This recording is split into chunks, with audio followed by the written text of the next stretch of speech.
Este es Canal Capital. El siguiente programa es apto para todas las edades. No contiene escenas de sexo o violencia.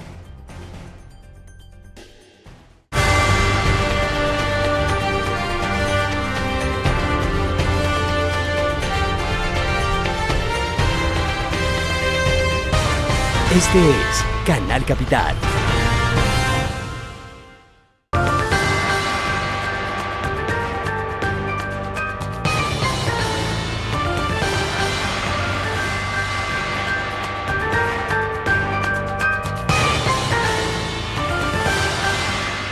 Hola, bienvenidos. Les saluda Claudia Palacios. Vamos a empezar una serie de conversaciones con los rectores de las principales universidades que están basadas en Bogotá para ver qué apuestas están haciendo para este nuevo periodo que empieza Colombia, independientemente de que gane el sí o el no. En el plebiscito viene una etapa sin duda de posconflicto, y para ver también desde la educación cómo están asumiendo los grandes desafíos, pues la transformación del país inicia por transformaciones en la educación. Iniciamos con la rectora de la Universidad Jorge Tadeo Lozano, la doctora Cecilia María Vélez. Bienvenida. Bueno, muchas gracias por la invitación. La apuesta de la Tadeo, una universidad de 12.000 estudiantes, estratos 2 y 3, la mayoría no. 2, 3 y 4. 2, 3 y 4, ¿qué porcentaje más o menos? 1, 2, 3 son el 40% de la universidad. Estratos 1, 2 y 3, muy interesante porque es que ya en Colombia, a pesar de que hay tanta gente que no va a la universidad, ya no es simplemente una cosa de ricos, ya la gente de menores recursos también va a la universidad. ¿Cuál es la apuesta de la Tadeo para el posconflicto? Bueno, realmente pues yo creo que desde la educación lo que estamos pensando nosotros es que es una obligación enfrentar los problemas que tenemos para vivir en comunidad. Y yo creo que hay que preparar a estos muchachos para vivir resolviendo los problemas pacíficamente, respetando al otro y pues realmente haciendo aportes a la vida en común. Y yo creo que pues ese no es una apuesta solamente de ahora, yo creo que esa es la responsabilidad de la educación, y obviamente en un país con el nivel de violencia que tiene el colombiano, pues es una responsabilidad mayor para los que estamos frente a cualquier institución educativa. ¿Y cómo lo están haciendo? Porque cuando uno habla con los más jóvenes encuentra que un gran porcentaje de ellos son como muy ajenos ya al conflicto porque muchos ni siquiera lo han vivido, otros son totalmente indiferentes o están en su vaina de las artes, que por cierto la Tadeo es muy de artes, o yo quiero ser médico, yo quiero ser ingeniero, a mí el tema de la paz no me va ni me viene. ¿Cómo hacen ustedes para sensibilizarlos? No, porque la verdad es que lo que nos interesa a nosotros es que ellos como personas sean capaces de vivir respetando al otro, de vivir respetando sus opiniones. Entonces, que tengan mucho conocimiento sobre el conflicto, pues obviamente es muy importante que sepan historia, y eso estamos desarrollando la cátedra esta que se determinó que fuera una cátedra de la paz.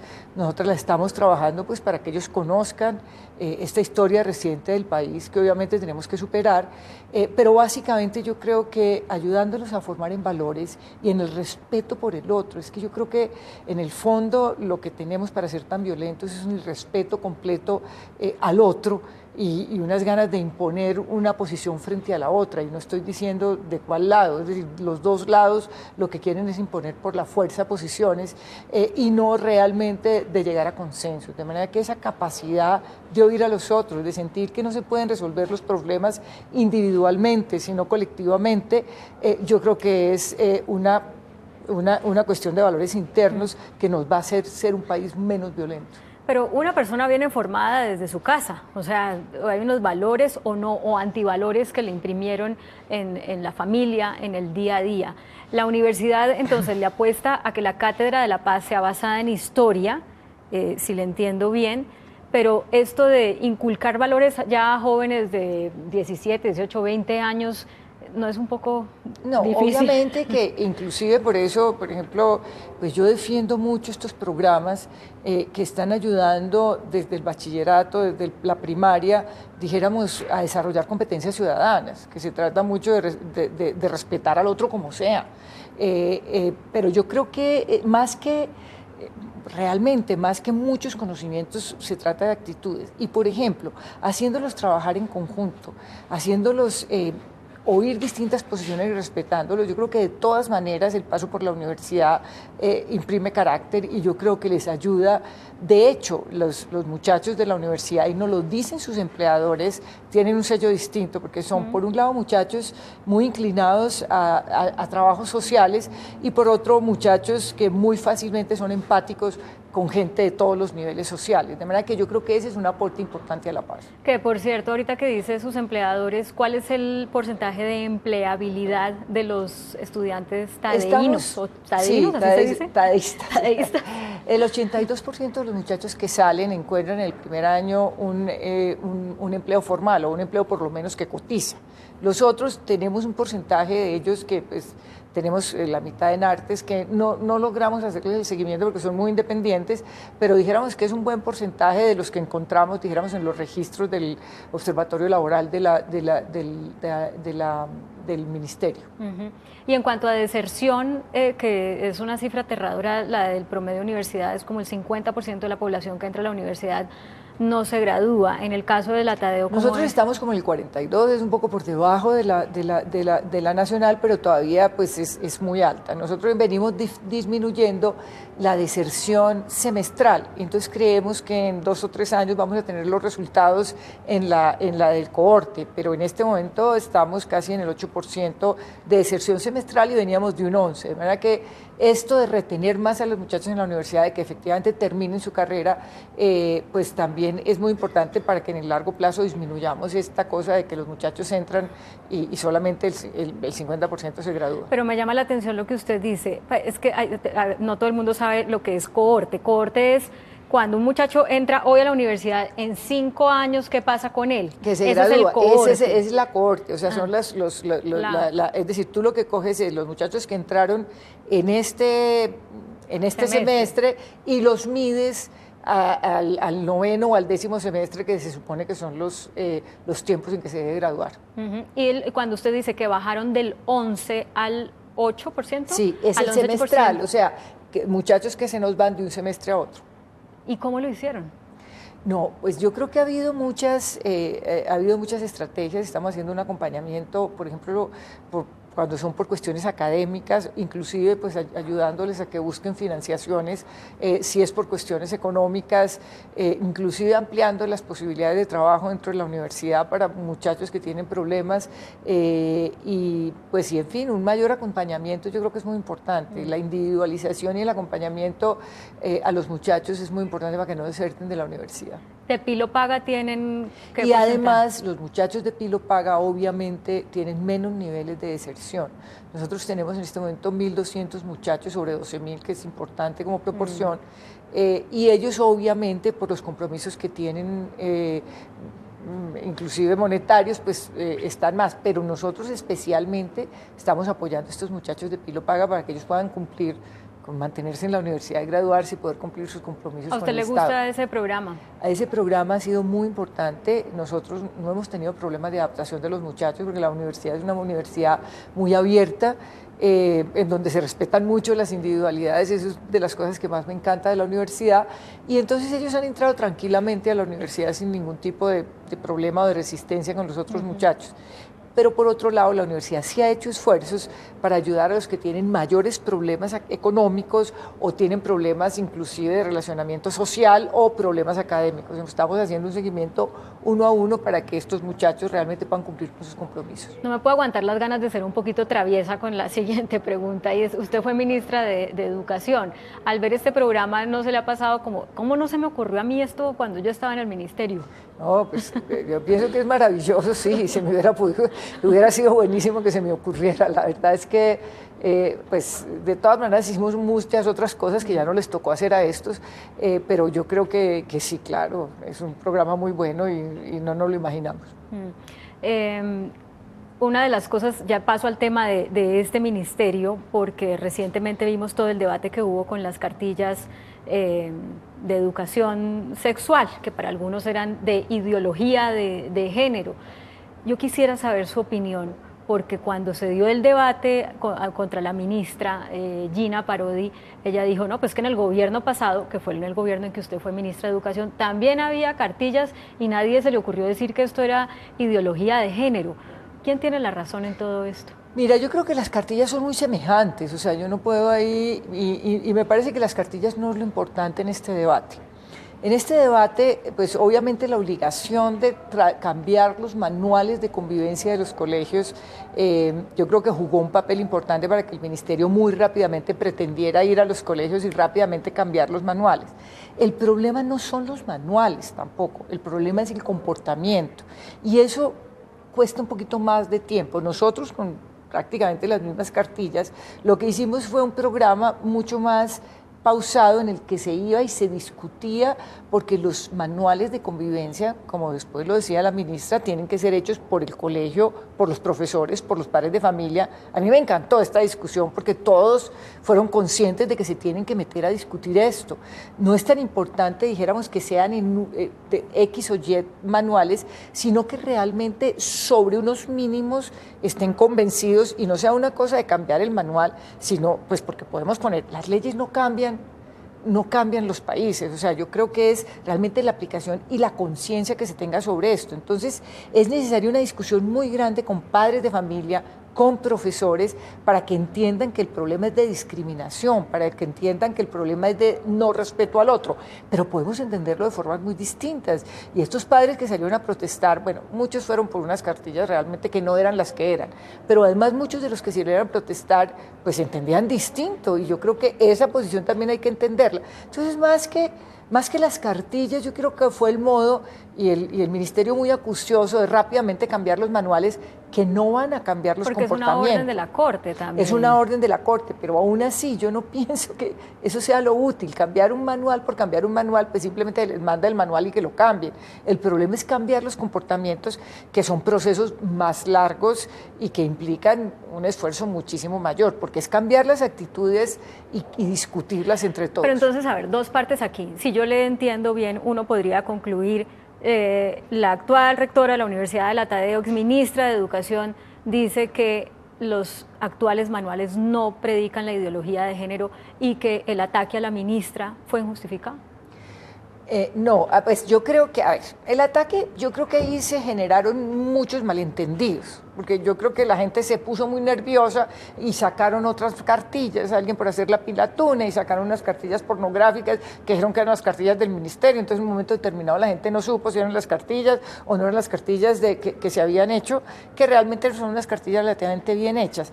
El problema ahí fue la forma probablemente como se llegó a los colegios, porque un poco por la rapidez con que quisieron que la gente contestara unas preguntas e hiciera los cambios en los manuales, porque tenían 15.000 o 40.000 manuales para cambiar, entonces fueron muy rápidamente y no se estuvieron todo el tiempo necesario para discutir con los padres de familia, con los profesores, cuál es el cambio que se requiere, porque lo que se requiere es cambiar la actitud, lo que se requiere no es cambiar un manual. ¿Cómo se hace? O sea, hay una orden de la Corte que implica tener que cambiar esos manuales, eso sí, pues rápido o lento hay que hacerlo. Yo pienso que sí, un poco el problema es cambiarlos muy a la carrera, porque se pueden cambiar, o sea, y si se quiere cumplir la orden de la Corte, pues se dice cámbielos ya para dentro de 8 días, en fin.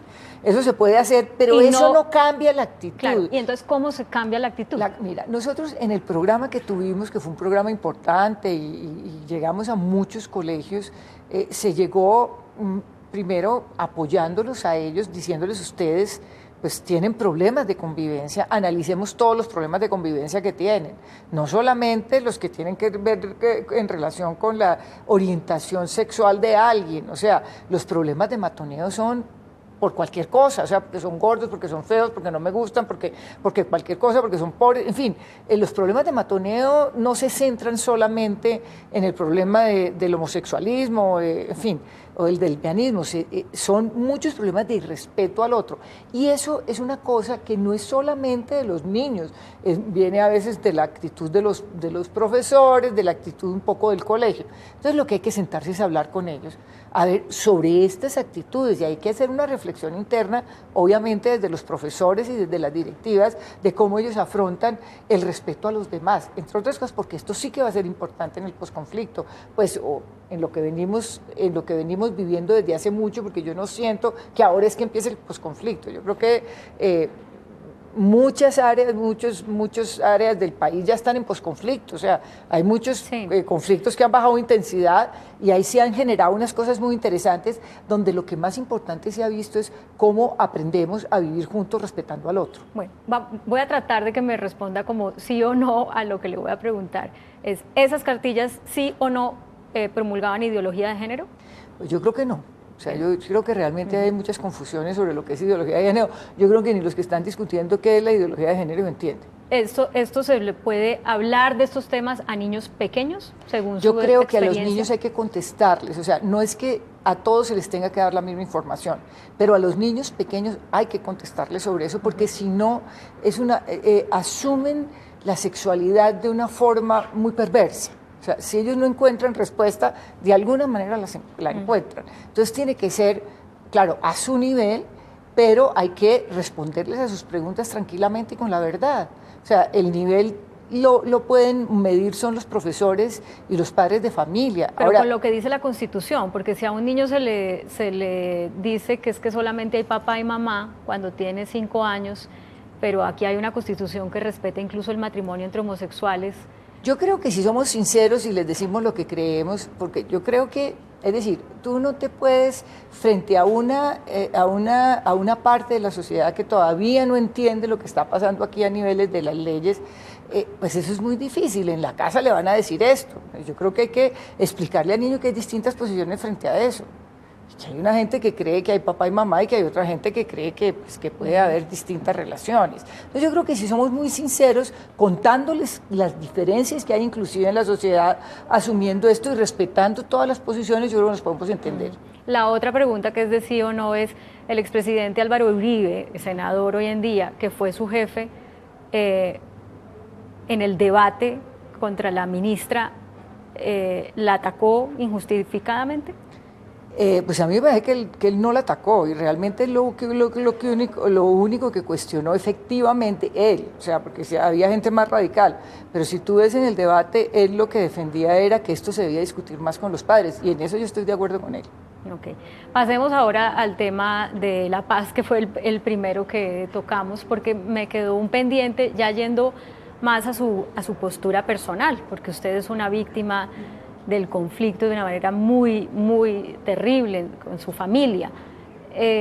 Esto que se viene ahora, votar por el sí o por el no, darle las posibilidades a esas personas que hicieron tanto daño a su familia de estar en el Congreso, de ser elegidos, brindarles una seguridad, que no vayan a la cárcel si dicen la verdad. ¿Usted cómo lo procesa? ¿Cómo lo siente? Yo creo que ahí, y yo lo que prometo, yo lo que prometo es que me va a leer muy bien el acuerdo. Vamos a abrir una gran discusión en la universidad, vamos a llevarles gente que apoye el sí, gente que apoye el no, vamos a tratar de que todos nos leamos, es muy largo, o sea, es muy largo y alguien había dicho que muy farragoso y probablemente eso es así, pero vamos a leer y vamos a votar con mucha conciencia, a mucha conciencia. Yo no tendría problema y dijéramos, yo creo que quienes hemos vivido de alguna manera el conflicto de manera dramática somos los más interesados en que se termine. En que por lo menos estos elementos que generan el conflicto.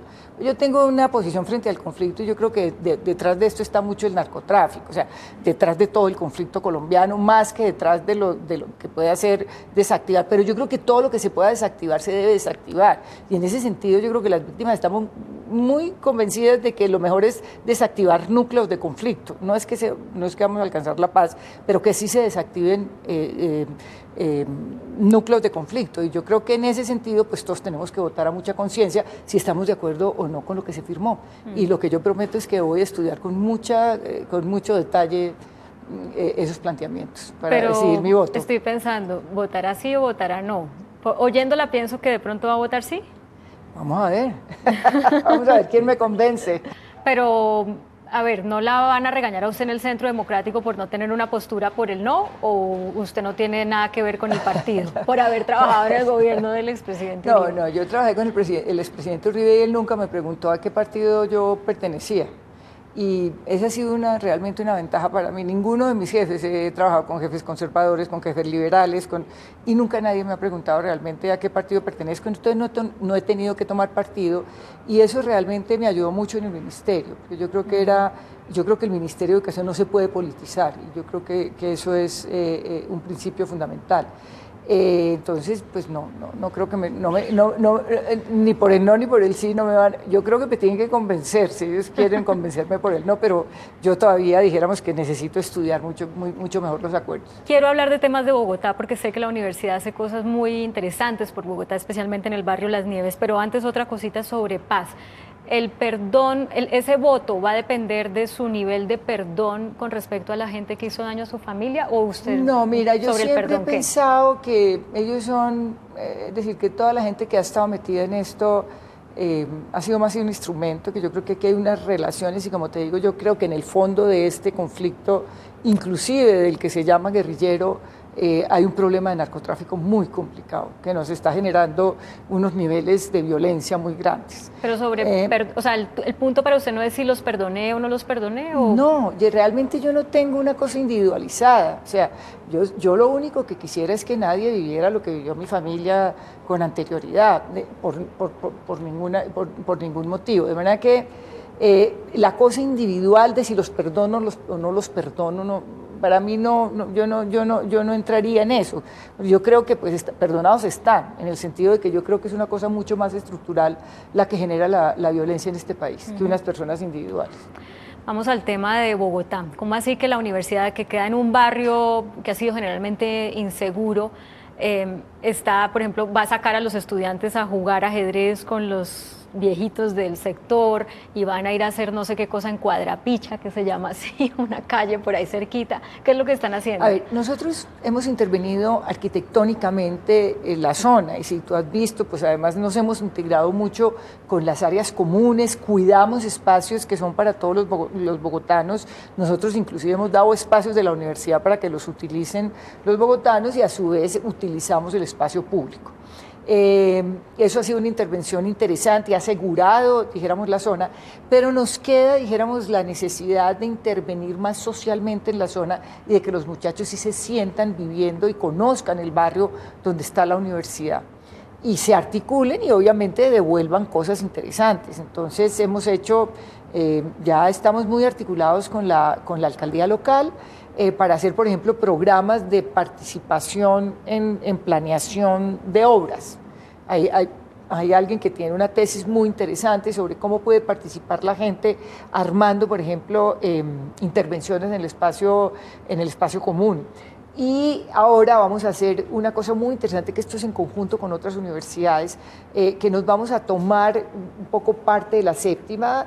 En la séptima vamos a poner mesas para que jueguen a ajedrez. Allí hay unos asiduos jugadores de ajedrez, pero esto es muy interesante porque los muchachos han salido inclusive a hacer encuestas, a conocer la gente y para ellos es una visión muy distinta. En el barrio pues hay unos habitantes, son los menos, es una población más flotante, pero es una población flotante que va todos los días a vivir allá y este contacto de los estudiantes con ellos ha sido muy interesante. Entonces esta actividad va a ser muy bonita, pero además vamos a acompañar mucho este proceso de peatonalización de la séptima para que no sea solamente la parte de infraestructura, sino que realmente la séptima se pueda vivir lúdicamente y que la gente encuentre en su paso por la séptima no una cosa horrible como en el fondo todavía es, sino realmente un paseo muy agradable porque hay mucha gente que se concentra en la séptima. ¿Y los grafiteros le van a cambiar la cara a los grafiteros? Por cuadra. Otro lado, hay una cuadra que sí, le llaman así como tú dijiste, porque es una cuadra en donde tenemos a veces muchos expendedores de drogas, en fin, se junta mucha cosa rara en esa cuadra y los estudiantes decidieron que esa cuadra tenía que ser maravillosa, entre otras cosas, porque nos está vinculando la parte vieja de la universidad con el nuevo edificio que estamos haciendo. Entonces ellos se inventaron un festival de ellos, y han pintado los afiches y le están cambiando el nombre y van a hacer muchas actividades. ¿Cómo se va a llamar? Se llama, es que inclusive tiene no me acuerdo en este momento, pero creo que es la calle de las serpientes, que era el nombre tradicional de la calle. Probablemente hubo serpientes en algún momento, de las víboras, no sé. Entonces van a recuperar el nombre antiguo. Y están pues haciendo todo un trabajo ellos que se les ha ocurrido porque ellos viven ahí, pasan mucho por esa calle y la quieren recuperar y son muy conscientes de que, por ejemplo, mejorando, digamos, la infraestructura, que es lo que estamos haciendo, que es la la cuestión visual. Cuando hicieron estos grafitis, que son unos cuadros muy bonitos, ellos están convencidos que esta parte de mejoría visual de la calle influye en los comportamientos sociales de la gente. Y por eso están haciendo todo este trabajo para cambiar los comportamientos sociales que tenemos en esa calle. Bueno, pues allá estaremos. Bueno, allá... inaugurando la cuadra, ya no esa palabrita. Me parece muy bien. Rectora de la Universidad Jorge Tadeo Lozano, Cecilia María Vélez, muchas gracias por acompañarnos. Muchas gracias a ti. A ustedes también, sigan con nosotros.